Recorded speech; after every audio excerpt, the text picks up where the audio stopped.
Welcome, Hannah Parker, to the Dish with Dina podcast. It's such a pleasure to have you on with me today.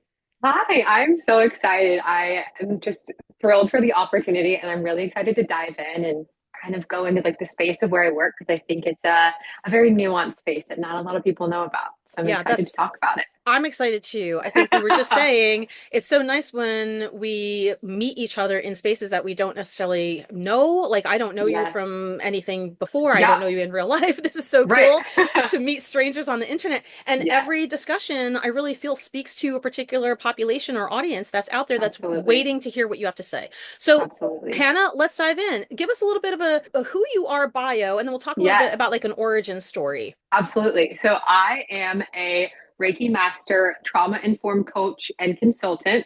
Those are my passions. And so I don't even know where we even begin. I'm also a advocate of I should say, part of my advocacy for being a trauma informed coach comes from, as you can imagine, having trauma experiences myself. And so being the adult child of a dysfunctional family and an addict is something that has really spearheaded my growth and who I want to really reach going forward because I know how siloed those feelings can be. And I found myself being in a position where I got to a place and I was like going to the meetings that you do, your own 12-step program when you're an adult child. And I noticed a lot of the people in my group were significantly older than me, which is, there's nothing wrong with that because I think there's so much value to find from people younger and older than you. But it was really hard because I was in my late 20s and I was like, why am I the only one here? I can't be the only person in their late 20s, early 30s having these issues. And so that's kind of what spearheaded this whole kind of life transformation for me over the past 5 to 7 years. So, I think a lot of us in the health and wellness space do take some personal experience yeah, with us. Like, I've often shared some of the stuff that I started out with, recognizing like gastrointestinal issues, stress manifesting into other physical issues and ailments, right. and not really being in tune with things. Tell us a little bit more about the actual technicalities of who you are. What does it take Yeah, to be what you do? yeah, Or if anybody's interested in learning more about that, what would yeah, they have to go through in order to be qualified in yeah. Reiki healing and whatever That is else a that you're great, doing? great Yeah. question. So, first part is Reiki. So, I'm a Reiki master, which means I've just taken three different levels of Reiki courses that were done by another Reiki master. So, I practice the traditional form of Reiki, which is Usui Reiki, which is the most traditional Japanese form of Reiki. There are many different, I should say, subspecialties of Reiki. There's like holy fire or dragon Reiki, but this was kind of the most traditional form that came over from Japan and then to Hawaii after World War II. And then people made it more palatable to white people, essentially. And then that's how it got to mainland USA. And so you take an initial class, which is Reiki 1, which I also teach. And that is where you learn to practice on yourself. So it is very much so the foundational. It's the history of Reiki, how it came to be, what energy centers are, things like that. And then after that, students then in my practice, they normally take a 30-day fast, again, which is the very traditional form of fasting. And that could be fasting a lot of the times is fasting from caffeine, alcohol, and red meat. And that is just so you're kind of the most enlightened version of yourself, kind of the most less, I should say, less bogged down by everything that makes us live in the 21st century, kind of. And so after that's done, if you're interested in proceeding to the next step, that would be when you take Reiki 2, which is how to practice on others. And at that time, we're learning more about how to be an ethical healer, how to make things move into like a business practice with Reiki if you want to be a business practitioner. And then also learning about the different types of clairs, which is like clairvoyant, clairaudient, things like that. Because along with becoming attuned, to our higher power, higher energies, that does a lot of the times happen because those are just things that I do believe we all have within us, but we tend to tamp down or have not chosen to connect into, which is fine either way. If you would have asked me 5 years ago if I would have believed any of those things are true, I probably would have said no. I probably would have been like, no, I'm not a witch. And again, there's nothing wrong with that, but that would have been my mindset a few years ago. Um, and then from that, if you want to become a Reiki master, which is someone who is able to then teach people how to practice Reiki, that would then be to become a Reiki master.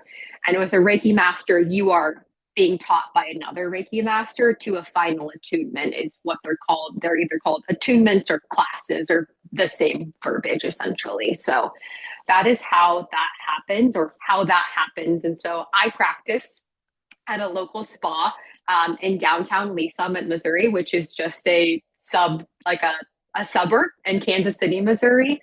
That is where I practice out of. I've also had the opportunity to go on retreat and practice out of like on the beach in Mexico and like Arizona and just these most holistic like healing experiences, which has been absolutely amazing. But yeah, that's a bit about how you could pursue that if you're interested.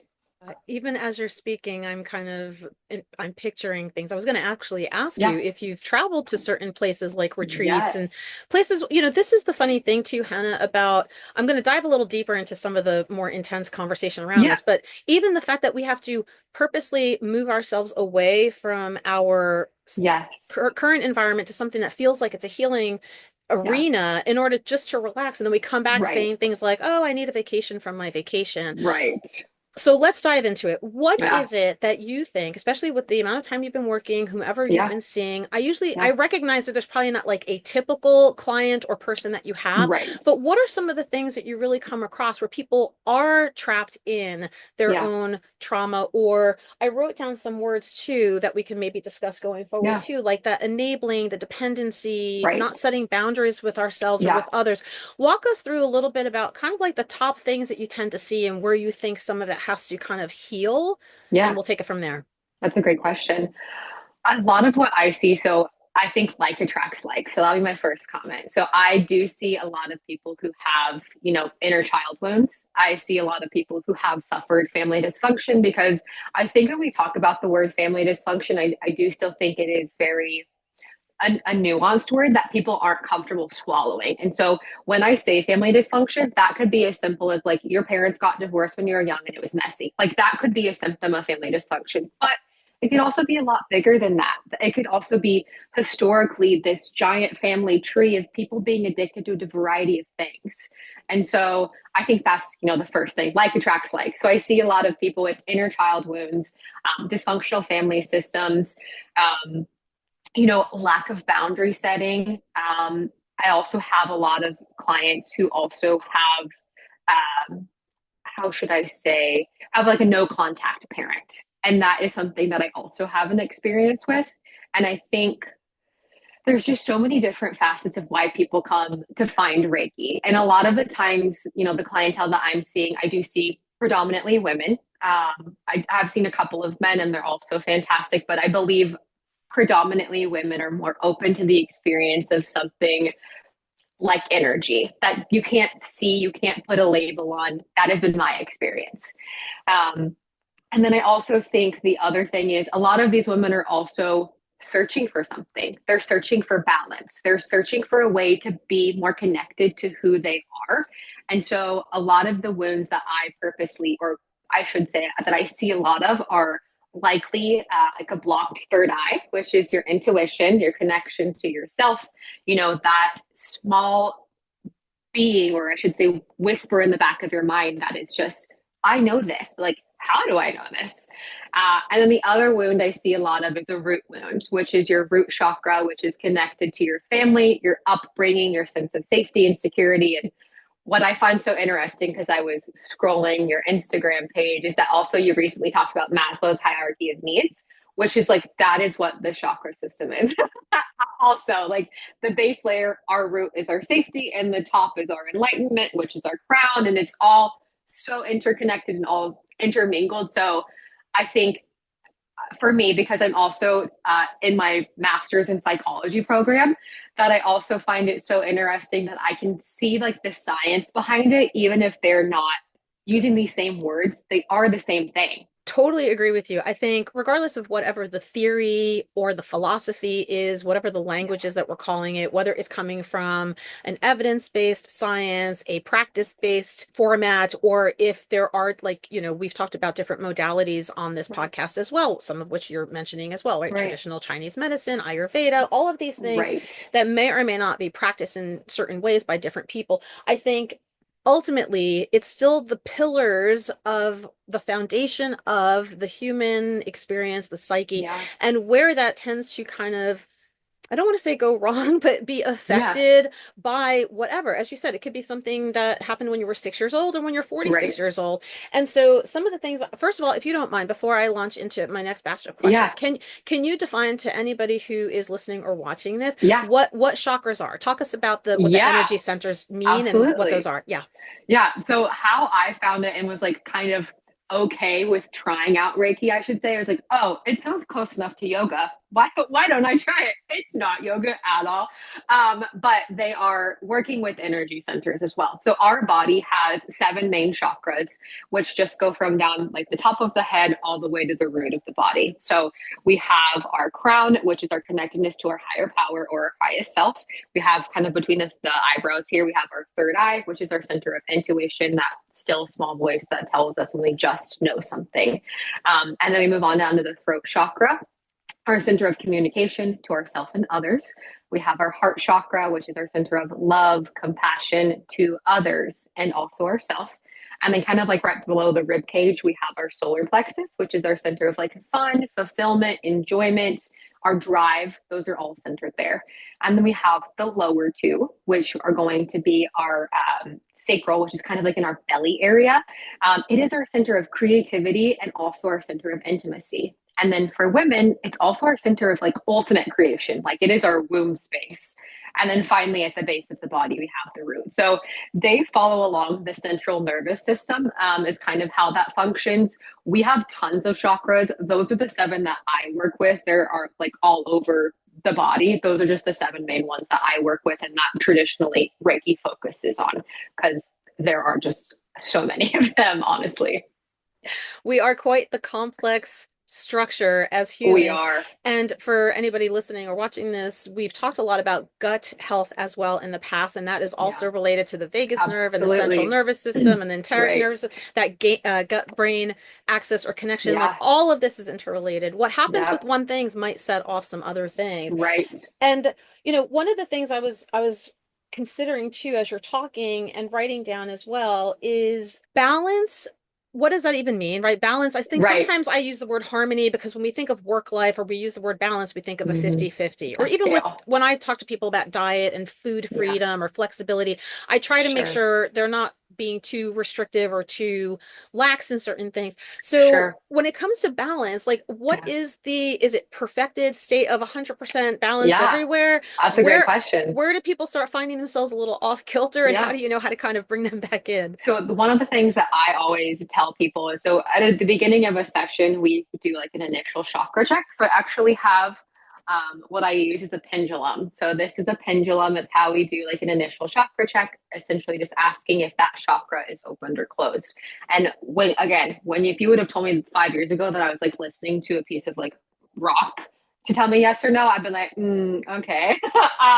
But it really is a thing, and it is just connected with my energy and the client's energy to like know what's happening. And so I always tell people when we do that initial chakra check, reminder, it's neither a good thing or a bad thing if your chakras are opened or closed.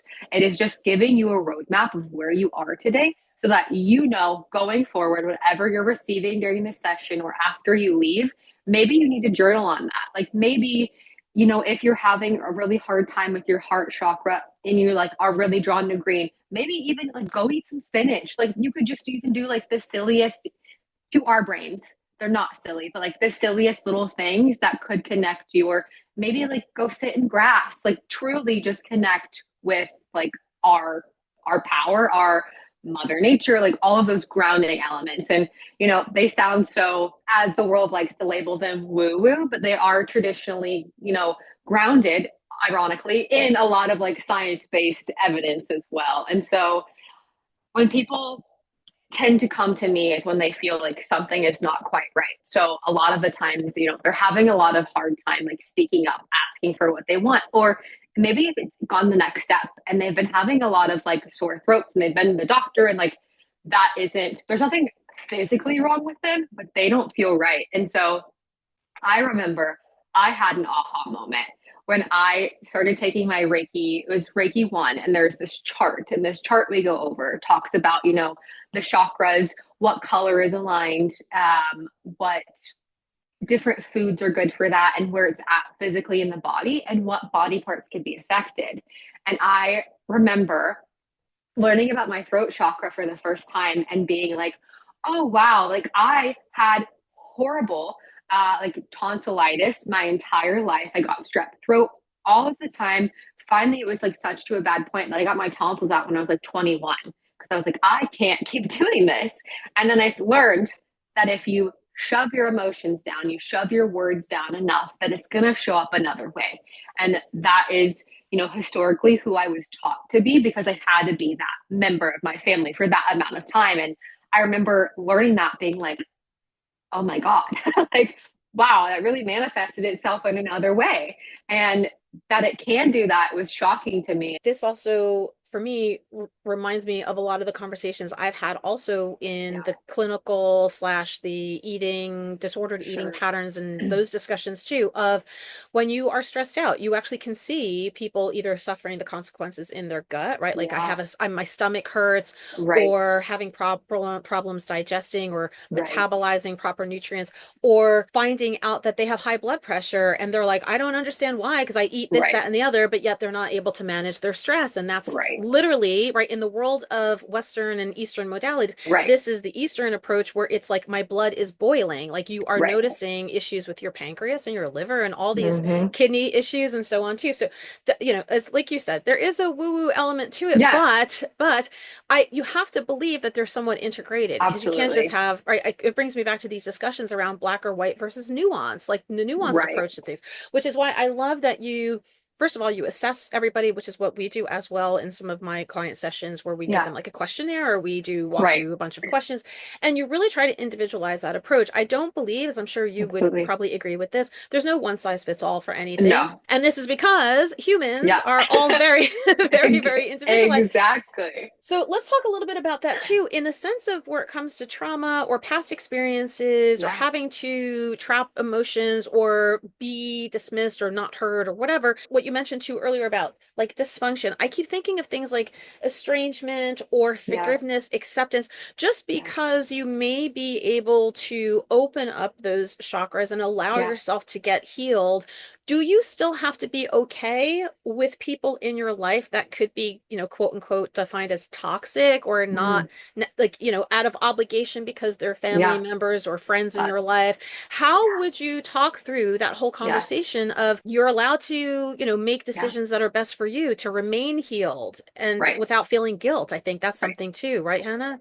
Yeah, that's an amazing question, and one that I personally struggled with as a child who has no contact with a parent. I think the guilt goes away. The guilt does go away.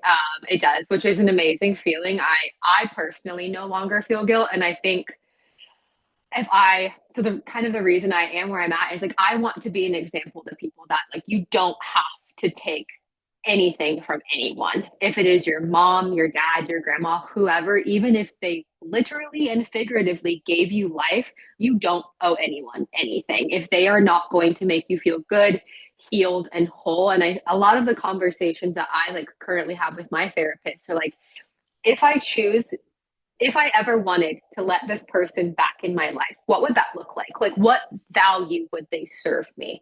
And as someone who's spent a good chunk of time, doing a lot of my own inner work and, going to therapy and Reiki and, breath work and all of these things, I've come to the decision currently in my life that there would be no additional value because I'm a grown woman at this point. I actually don't need what that person could offer me anymore. Because if I'm being very frank, what they were offering me initially was not that parental figure. So I think, and I've had this conversation many times with many people, because I am really proud of where I am, and I want to be a source of light for other people who struggle with that because, like Mother's Day is coming up. And if that's a thing, like that's triggering for people. And I get it. We've all had situations where we wish we could have a version of someone that may or may not exist.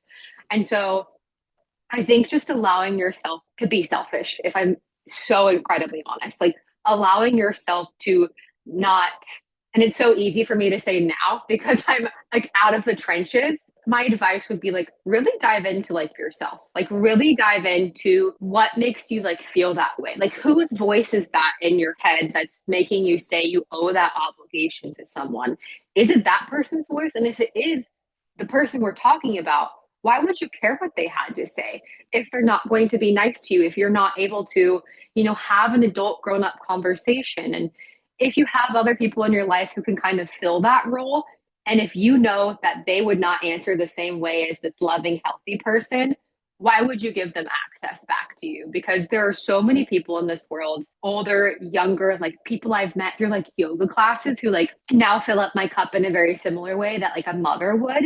That is just so out of this world important to me. And so I think I would just really encourage those people to look for those relationships in other people that they can fill up your cup. You can also be like your own parent. Like you shouldn't have to. That's the thing.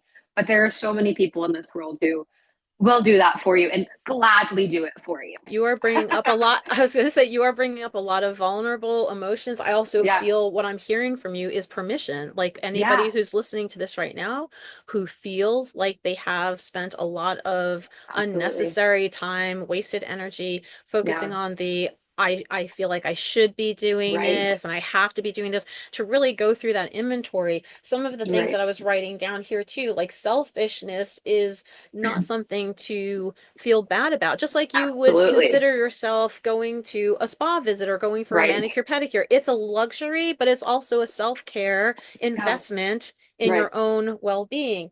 The other Mm-hmm. thing that comes up to me too is this discussion around, right? What's the saying? Like people are sometimes in your life for a season, a reason, or a lifetime. Right. Right. So you can choose, and this is really something in a place of power because I think Yeah. in there's strength and vulnerability to be able to select quality over quantity. Now, if I may Absolutely. share with you, back in the Yeah. day, right, I was a Yeah. kid from immigrant parents. I was Yeah. very outcasted and bullied as a child. And as I got more independent and confident, I started amassing people who felt really good in my circle. Yeah. And I joke now that I almost have too many friends to keep up. A Yeah. lot of times I'm like, can we just do like a 20-person reunion versus me Right. spending 1 hour every time with each individual person? I And get that right, like 100%. we like that should be the worst problem that we have. Right.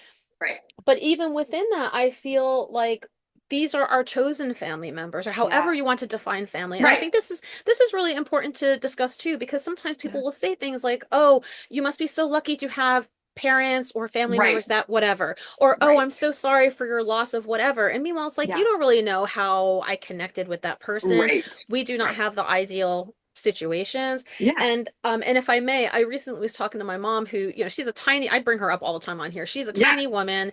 She's so cold all the time, and I Mm. am so hot all the time. I've Yeah. shared, I'm in the middle, right? I'm in the middle of like Yeah. my postmenopausal days, and Right. so my joke is she'll look at me, she'll be like, "Oh my gosh, you're freezing me with you have no sleeves on and you're walking around with a tank top, like put a sweater on." And it reminds me of I'm going to do something to make her comfortable, but me uncomfortable. Right. Right? So if I put a sweater on, I'm going to sweat. Meanwhile, Yeah. I'm like, Mom, that is your problem. And you're Yeah. going to have to I'm try to figure good. out, yeah, I'm good. Try to figure out Yeah. how to watch me walk around with a tank top when you've got like a parka and a Yes. sweater and all that stuff on. So Yeah. this is a wonderful, I think, wonderful lesson for a lot of people Yeah. to take, even if they can't necessarily enact upon it just yet, Hannah, but Yeah. just to And sit it takes on so long. Like, so let long. me add that So, caveat. Like, if that is going to be your choice to disconnect from a parent, like you could have these feelings when you're 18 and not do it till you're 28. Like, and even until you kind of get out of the house, you're really not allowed to. You're not allowed space to think about that because maybe you're so enmeshed with the family system, again, all of this dysfunction, like you couldn't even have the thought of ever doing that. And if you would have asked 18-year-old me if I could have ever imagined doing that, I would have said no, because that person was my best friend. And that's what they were. They weren't, what their role should have been in a perfect world. So I come here and say all of this, and I do understand how hard it is to get to this point because it just takes so much work and there's so much grief. And I've had this conversation with other people who are, no contact, that grief does not ever go away. It gets a little smaller. It's how I like to imagine it is like, it's like this wave, and the closer you are towards that no contact, the wave is so much closer to the shoreline. But as you progress through your life, the wave gets further and further away, and sometimes you feel like that wave is all of a sudden like right back because of something someone said or a memory, but that wave, it goes away faster. And I think that's probably the same thing with a lot of people's grief. The closer you are, the harder the sting or whatever that may be. I just want to add that as a caveat that it is hard and it's a long process. If you're not there yet, that's okay. And if you never are, that's also okay. But at what cost to you? Always the case when you said grief and guilt and Yeah. also the obligation that comes with like what will they say if I'm not at Right. whatever dinner, if I don't show up to some event. Nobody's Right. business. It's nobody's Yeah. business. Are you living your best life? And for Right. the mere moments in time that you feel you have to sacrifice to allow someone else to be comfortable, at what cost is it for you to feel unsafe or Right. uncomfortable or insecure or not lacking Right. confidence and then having to feel like you're defensive or on alert? Right. Totally not worth it. Again, right? Because that manifests in physical issues too. Your gut is going to Absolutely. be messed up. You're going to feel sweaty. You're going to have Yeah. blood Yeah. pressure issues. So Yeah. Hannah, walk us through a little bit about like a current week in the life of you. A lot of times Yeah. in these conversations, I love to understand what it's like to run a business and live a life and Yeah. what things that you are doing to Yeah. keep things balanced. So I think in order to be fully transparent, I also work like a full-time job. Like that, this is my passion. This is where I want to go, but I do, have to pay the bills. So like I work full-time in talent acquisition and recruitment. I have, a background in HR. And so I do think that has kind of funneled me into the trajectory I'm on now. So a typical week in the life is I normally, do my regular Monday through Friday, 8 to 5. And then the evenings, that's kind of when I'm working on, content creation, because that is the most important driver of business, I should say. So I also understand that as important as it is for business, I also want to make sure that I am someone, if I had found myself, at 27, that this would like be digestible to that person. Cause that's really what I'm looking for, because I just couldn't find that at the time. I only was able to find, and it was incredibly helpful, like 12-step programs, which are inherently from like the 1980s is kind of the feel of a lot of the books. Like there really aren't a lot of infographics, which is, in today's day and age, what we grab onto is like an infographic on Instagram. Like if I see, oh, like is that about me, or is that kind of funny, real about my situation as well? And so I really try to play in like a lot of humor with that as well, because I think that has helped me cope immensely. Like we have our time to be serious, we have our time to cry. You can come and have a Reiki session and we can do that, but we also need a lot of humor to cope. So a lot of content creation around that and just like research. And I also am studying to, like I said, I'm in my master's program for psychology and organizational development. So I'm also studying and learning a lot about the brain, a lot about the nervous system, like all of that. And then on the weekends, when I have my weekends on, I'm practicing Reiki. So I normally try and go to a yoga class before I have my first client, just to make sure that I've got my body moving. I feel good before then I go and touch someone else's energy. And then, that session with clients, that could be, a new client, that could be a returning client, or I could be teaching Reiki. And so that's kind of what the weekend looks like. A lot of my free time is spent, I don't even want to call it working out. It is working out, but like I'm moving my body because that's what makes me feel the most sane. If that is a walk, if that's lifting weights, I've come a very long way from where I used to be in regards to, seeing working out as like a punishment, or, not limiting my eating or things like that. So I really try to live what I practice, which is just like being as holistically like funded within myself as possible. So if that's getting a good source of protein, that's what that is. If that's taking myself on a walk during my lunch, that's what that is. If that is if I need to rest, if that's just rotting in my bed, that's what that is. And so I really just try to live, as authentically as I can so that if I am choosing to show that version of myself online, that's who someone's going to get in real life. I'm not here to, have a facade of what my life looks like. I spent a good chunk of my life trying to be someone else for someone else, again, because of that weird dysfunctionalness that I just don't have it. I don't have it in me to even try and be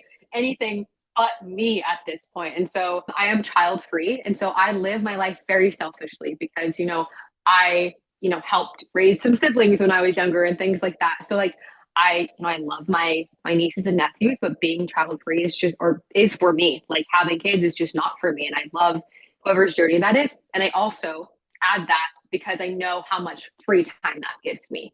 And I am aware of how many people in this world don't have that luxury. And that is because of that choice that I've made. So, I think that's very important to discuss too, because a lot of the people that we've had on here too juggle a bazillion things. They do things yes, that both bring them joy and things that bring them money, and sometimes the two are the yes, same, and sometimes they're not. yes, I'm yes, very much that person. I've yeah, joked plenty of times where I used to say, "Am I an entrepreneur? Or do I just work seven part-time jobs? Like, what right. is it?" Literally. What is it? I too am child free. We live Okay. in New York City, so our rent is quite high, Right, but we make choices that allow for living in this way. So I want to just right. acknowledge some of the privilege that comes along with being able to make Absolutely. decisions.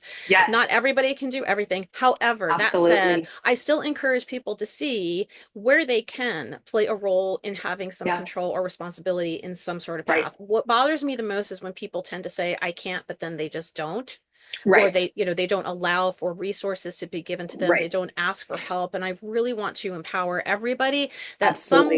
somewhere that is holding you back, somewhere you feel you're Yes, unstuck, there's probably a way out from that. And absolutely. open yourself up to having that discussion. Absolutely. Okay, I'm gonna just spend a few minutes on this because right now Yeah. I'm in a very, very hate relationship with social media. So Okay. let's talk a little bit about the role that it Yeah, plays. I get it. When it comes to creating content, Yeah, are you purposely setting aside like batch times to do things? Or are you just carrying your camera around, your phone around everywhere you go and thinking of like B-roll stuff to capture? yeah, Is there a plan, a marketing plan? yeah, Because I've done both things and I yeah, am at the point where I'm just so tired right now. So yeah. I breathe get new it. life into this for me if I you get can, it. Hannah. I get it. So I think so ironically enough, my wedding photographer is someone who I think is just like an amazing person, like all around. And I think she has really great ideas about how to use social media as the free tool that it is. Like you can't get mad that the free tool is working because it's literally a free tool. And I've been in the same place where I'm just like, man, I just posted this reel and I got 2 likes and I spent an hour editing it. And you're like, you're joking me. Like I'm funny. Like what? And so I try like so I just have like kind of like a standing time on my calendar for like Mondays at 5 p.m. is make content. And maybe that's making literally one reel. Maybe that's making like one, static post. Maybe that is making whatever that may be. Um, that's what that time is set aside for. And sometimes I'll just scroll through like trending audio, see what other people in my space are doing or loving or using, and then try to put my own spin on it. Again, adding in a bit of humor. So, like, I think a reel I recently posted was just like a video I had taken organically from a retreat I was on last May, and we were just dancing in the restaurant, having so much fun. And it was like this listening to Mamma Mia and not giving a shit what people think about you. Like, that's it. Like, that is the goal.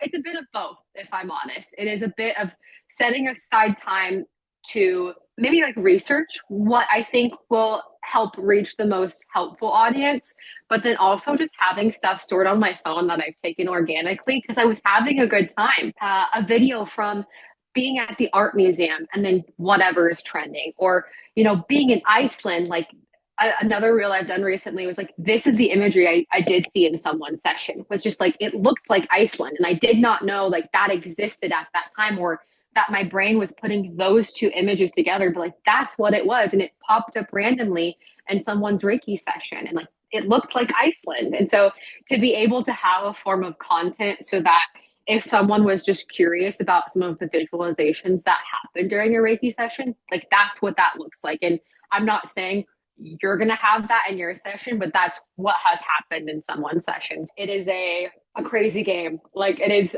an interesting game to try and use the tool to Yeah. grow your business. And also being So, savvy, like you said, recognizing the trends of things. Like I was yes. at one point, I'm from, oh gosh, I think I started Instagram in like 2013. So I mean, Right. this was when Same. there was only one Yeah. photo and that was it. Right. And now there's an expansion of all these different Yeah. features and tools and things you can do. And IG Yeah. usually was my go-to, and then I would just like Yeah. repurpose other stuff. So Absolutely. we got caught up in a lot of like, doing a carousel, doing a slideshow, and then it was like, Yes. oh shoot, now I got to do video and Right. maybe show my face or not show my Right. face or have a sound or not have a sound. Hmm. So I appreciate your insight into that, kind of using it for Yeah. what it's worth and really just capturing some things that give a unique perspective as to who you are, Yeah. and authentically so. That's the Right. important thing too. What are some of your go-to resources? Like you mentioned, Yeah. obviously you have a lot of things, a lot of irons in the fire, I as you sure do. will. But where are some of the things that you feel you spend a lot of time on? And then how is Yeah. that also aligning you with maybe your future goals, whether you Yeah. decide on expanding your business or doing Right. something else or different? Right. Yeah. I think I spend, so one of the big resources that I, go back to time and time again is a public resource that anyone can use, which is the 12-step program of adult children of dysfunctional families and addicts. That is just a program that I don't think has had the kudos it deserves to be brought into kind of like the 21st century, because a lot of the people who are in those programs, and thank God they're there, are like hosting it. And so there's not like, it's not publicly funded to do outreach and like reach those types of people. So that is one thing, the big red book, the yellow workbook is what they're called, like working through your own 12 steps as a child of whatever, because there's a 12-step program for like literally anything. Um, that I think if you're in search of something that could be really helpful to someone. So that's something that I will constantly refer back to. Another great resource is a book called Anatomy of the Spirit by Carolyn Miss. And it is a book about, energy healing and how all of these different, and she, I believe, has her PhD, and I can't remember what it was, but it is something that it's founded in a lot of research as well in regards to energy healing. So that is a resource that I would refer to everyone. I think it's a great book. I think it's super helpful. We recommend it to like all of our Reiki students. So I find that super helpful as a resource. Other resources are probably going to be like textbooks that I'm currently reading for grad school. And that's part of, my plan of like where I want to go, in my life and kind of what I would like the future to look like for myself. And I think a lot of that is also just doing things that I can organically meet people through. So kind of the other portion, and I've talked a lot about Reiki, but another portion is I am a trauma informed coach and consultant. So a big thing is when I'm going on these retreats and I'm practicing as a Reiki master, I'm not organically talking about my business coaching at all. Like it just happens in conversation. And then I meet these amazing people who then are like, oh, well, like we had this amazing connection spiritually. Why would I not, kind of bring you into my business so that you can also teach my employees how to be offering the most well-rounded services, because a lot of the people that I'm working with are in a service where we're touching people. So that may be yoga studios, that could be estheticians, pelvic floor therapists, all of these different types of people who are inherently in their job touching people's bodies and making sure we're not re-traumatizing people. And then also like bringing the woo into business settings. So like, if you book that, you also get other things like a guided meditation at the end for your staff because they just learned a lot. So like give them a moment to digest and rest. And so I think, to help further myself is going to continue putting myself in situations like that, continuing to go on retreats, continuing to go to classes where I feel good and connected and just really ultimately aligned, I think is the biggest resource. Most of my connections have happened incredibly organically. And I'm so happy for that because I am not like a salesperson. Like I mean, I went to business school, but that's not my passion. I don't want to be, business development, all of that is not my passion. And so thankfully those things have just happened organically. And so putting myself in situations where maybe that could happen again is probably my best resource, is like getting out there and just trying, these new things that could connect you with someone that you really connect with, even if that's for friendship, or business, whatever it may be. That's bringing it back around in a positive perspective. People might be in your network or your circle or your Yeah. connections for a season or reason or a lifetime as well. Exactly. Because Exactly. what you're speaking to reminds me of, like, there's no such thing as coincidence as far as I'm Right. concerned, right? People just like this too. People cross paths with each other to figure out how Exactly. can we support, how can we be of service, how can we Yeah. learn our Yeah. lessons, whether they're good or bad. So this is another opportunity for anybody who's listening or watching this to think Yeah. of the people in your life that are there, that do bring you joy, or the Exactly. places that you feel maybe are missing that you can reach Yeah. out to. Maybe you join a meetup group, or maybe you go and Right. take an adult class at night or something, and Right. just establish yourself. Speak things into existence is a big one with Yeah. me too. Right? Yeah. Like, I'm all for, listen, whatever happens, happens. It is what it Yeah. is. But you have to actively be taking some part in one Absolutely. direction or another, right? Either Absolutely. the woe is me or the go is me Right. or whatever it is. Right. Because I've been that person, like I said, kind of that 5 year mark was like, what am I doing? Like, I don't know who I am. Like, I don't really have any friends. Like, where do I go from here? And to your point, I'm kind of at a point where, like, I have so many friends. Like, I love so many people, and I don't say that like I have so many friends. It's just like I have so many people in my community who I know would go to bat for me if I needed to ask them or help or whatever. And I was that person, 5, 6 years ago, crying about how I don't have any friends. And I can't tell you there's any one thing that made a difference except putting myself out there and trying new things, going to a pottery class, going to a yoga class, trying to go to a farmer's market, even if you feel incredibly uncomfortable, put your headphones in. You don't have to talk to anyone the first couple of times. Like, I think that is the thing, is just being open.